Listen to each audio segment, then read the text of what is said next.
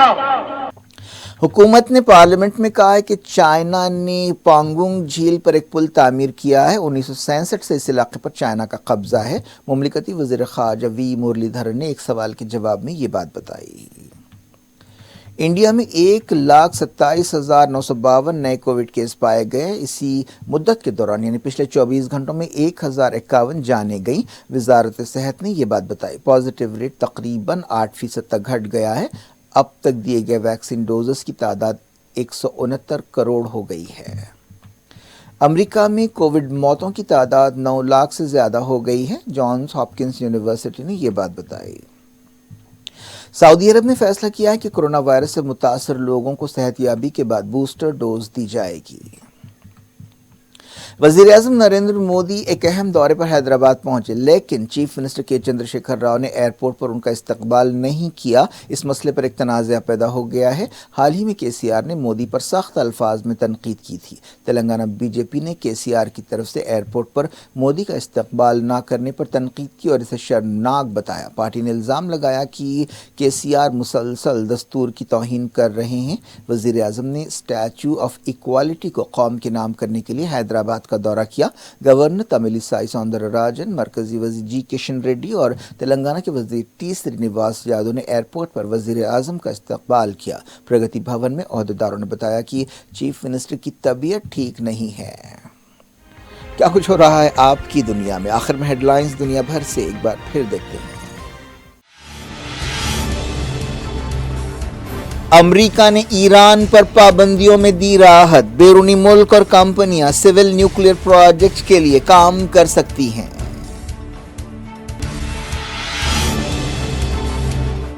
Vienna بات چیت کے اہم مرحلے سے پہلے امریکہ کا فیصلہ، ایران متاثر نہیں، کہا تمام پابندیاں ہٹائی جائیں۔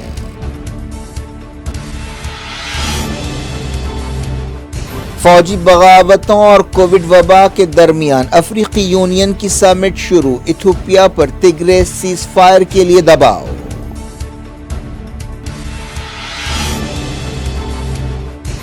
یوکرین پر تناؤ کے بیچ فرانس اور جرمنی کے لیڈرز ماسکو اور کیف کا دورہ کریں گے۔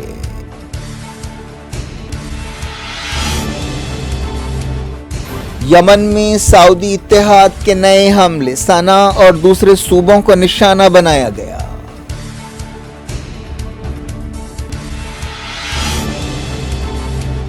اسرائیل کو لبنان میں دخل دینے نہیں دیں گے، حزب اللہ لیڈر نعیم قاسم کا خطاب۔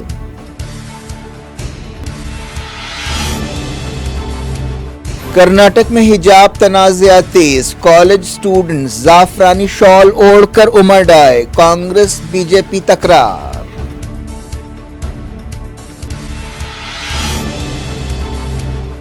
مجھ پر حملہ کرنے والے وہی ہیں جنہوں نے گاندھی کو قتل کیا تھا، اتر پردیش کے باغپت میں اسد اویسی کا خطاب۔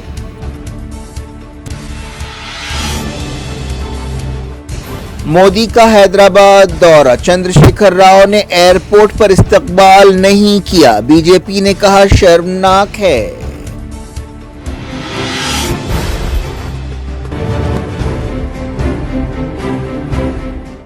یہ تھی آج کی خبریں۔ اب شجیع اللہ فراست کو دیں اجازت اور اپنا بے حد خیال رکھیں۔ اللہ حافظ۔